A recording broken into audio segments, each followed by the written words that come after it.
I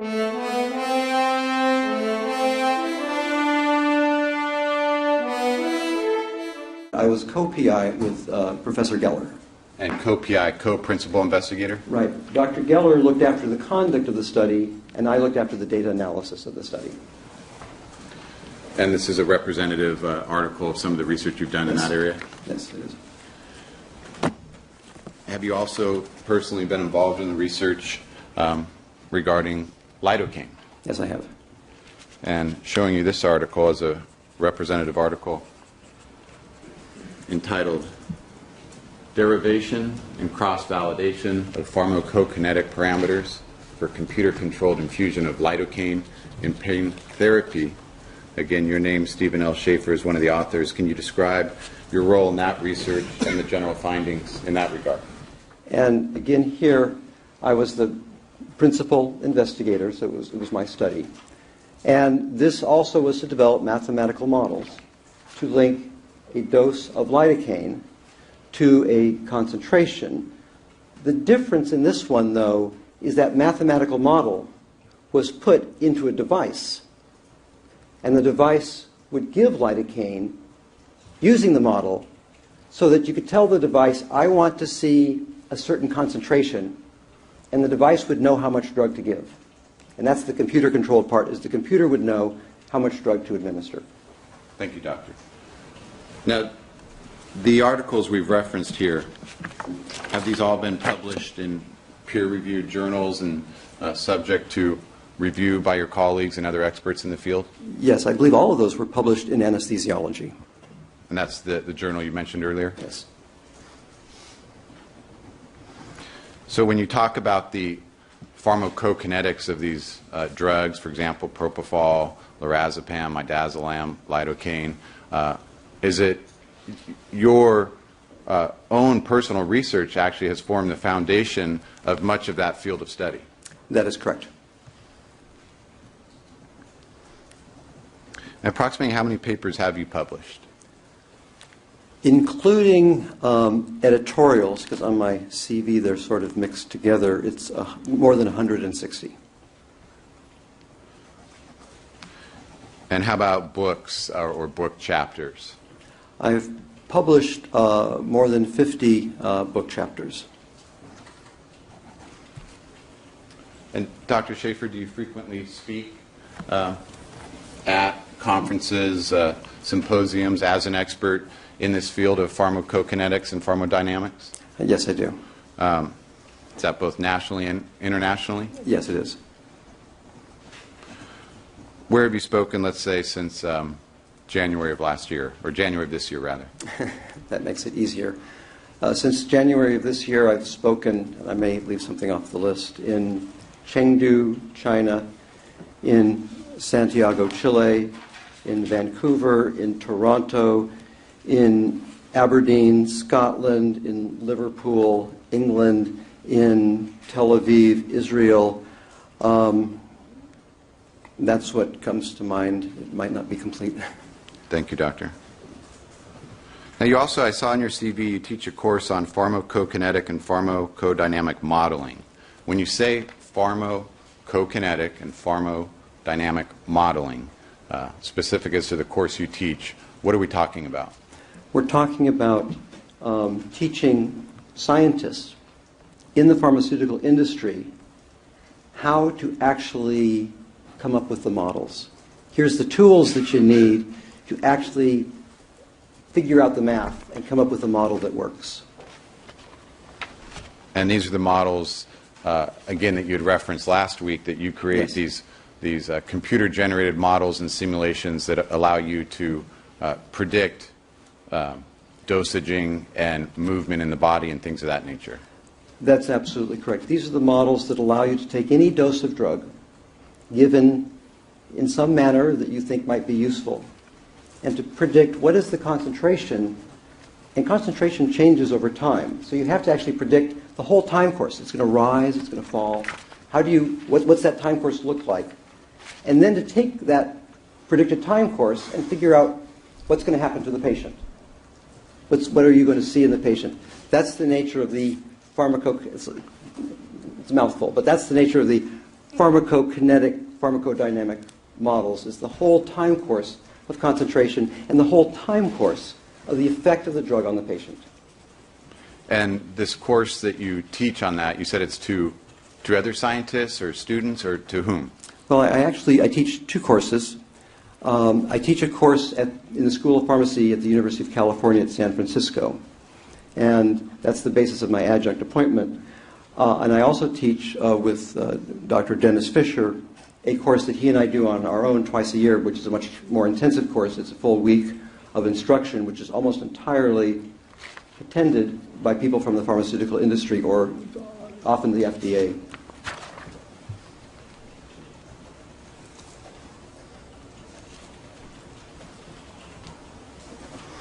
Now, in addition to what you do in the research field with the FDA, these various editorial boards, speaking in this subject of pharmacokinetics and pharmacodynamics, are you also a practicing medical doctor and a practicing anesthesiologist?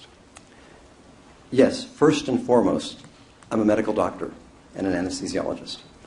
And where, in what states have you practiced medicine in the realm in the field of anesthesiology? My training was in Pennsylvania. Then my practice was in California from 1986 to 2007 at Stanford University Medical Center and the Palo Alto Veterans Administration Hospital.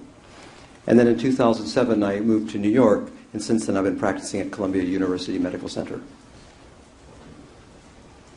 And will you remain at Columbia for the foreseeable future, or? The answer is it's likely, now that my wife has moved to California, that in about a year I will be back in the Bay Area at one of the medical centers there.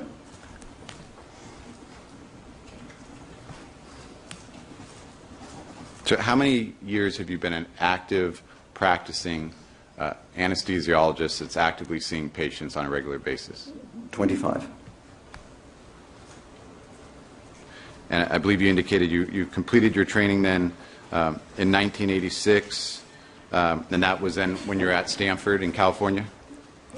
I completed my training at the University of Pennsylvania, and then I moved to California for my fellowship. At Stanford? At Stanford. And to give us an idea, how many days are you in the operating room in a given month, or let's say in the last couple months? It's been a little more this summer, but I actually had the reason to calculate it, and since July I've been in the operating room to July 1, 26 days.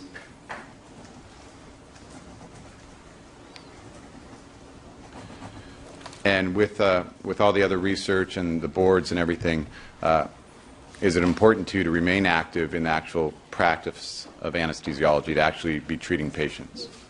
It's actually the most important thing. When you become a physician, it's how you define yourself. When I was asked, what am I, earlier on, I said I'm an anesthesiologist. And seeing patients and practicing as a doctor is what I do. So it is the most important part of my professional life.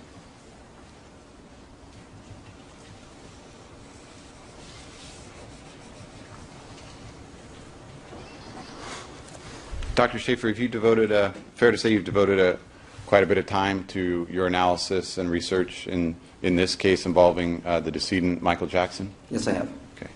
And are you charging any fees for your work in this case? No, I am not. You're doing it pro bono? Entirely. And why is that, Dr. Shafer? Some of us may not know the term pro bono. Including me. For good. What's that? And Overruled. Just a moment, please. Overruled. Go ahead.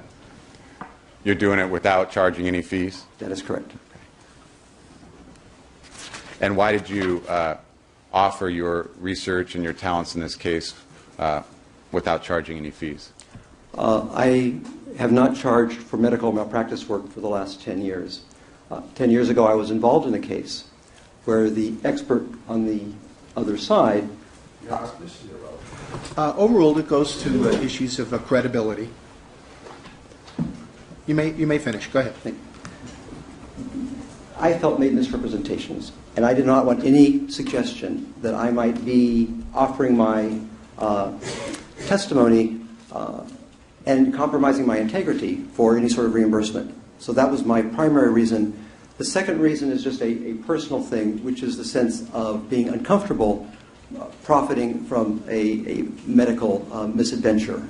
And for me, it's easier to just simply not charge. And that's just your own personal... Yes, I have no criticism of those who charge, and it's absolutely necessary. This is just a Steve Shafer thing. So in that case, why did you agree, specific to this case, to do it without charging?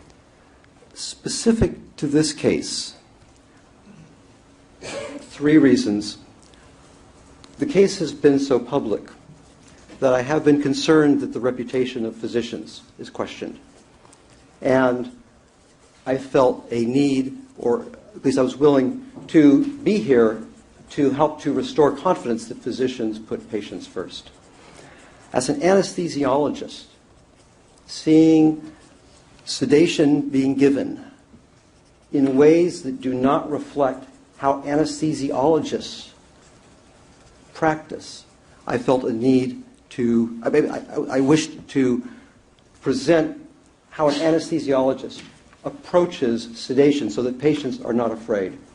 Finally, propofol, I am asked every day I'm in the operating room, I tell patients what I'm going to do, and I am asked the question, are you going to give me the drug that killed Michael Jackson? I get that question daily. This is a fear that patients do not need to have. Propofol is an outstanding drug. And I would like, hopefully from my testimony in part, for people to understand that when they are given these drugs by people who know what they're doing, they're good drugs, they can be safely given, and that what has happened in this case has nothing to do with their experience when they see a doctor for a procedure. Thank you, Dr. Shafer.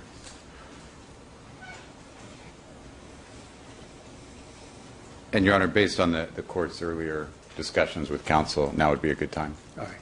Thank you. Ladies and gentlemen, we're going to take the mid-morning break a tad early because you're all looking at the clock. We still have some other matters we have to address. So once again, with my thanks for your patience, we're going to take the mid-morning break. It's going to be a little longer than usual so you can feel comfortable in the jury room until we send you the buzz. So please remember all the admonitions, and you'll be joining us shortly. Thanks again.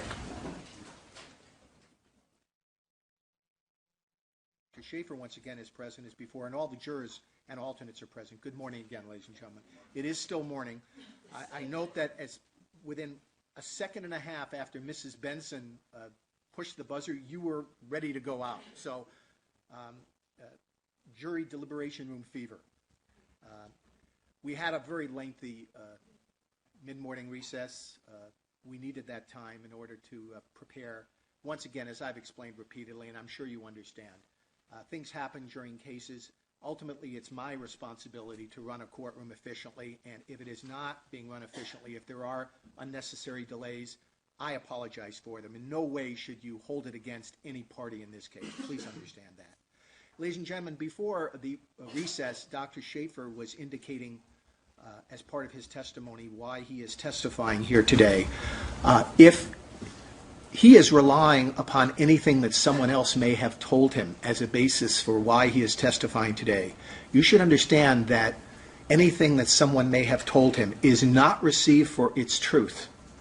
Statements of another person on which Dr. Shafer relies as a basis for any opinion are not received for truth, only to explain Dr. Shafer's state of mind and the basis for any of his opinions. So please understand that there's a limited purpose for anybody's statements to Dr. Shafer, only as it applies to Dr. Shafer's state of mind. Thank you. And Dr. Shafer, good morning again. Do you acknowledge, sir, you're still under oath and still sworn to tell the truth? Yes, Your Honor. Thank you. This will be a resumption of direct by Mr. Walgren. Thank you, Your Honor. Thank you.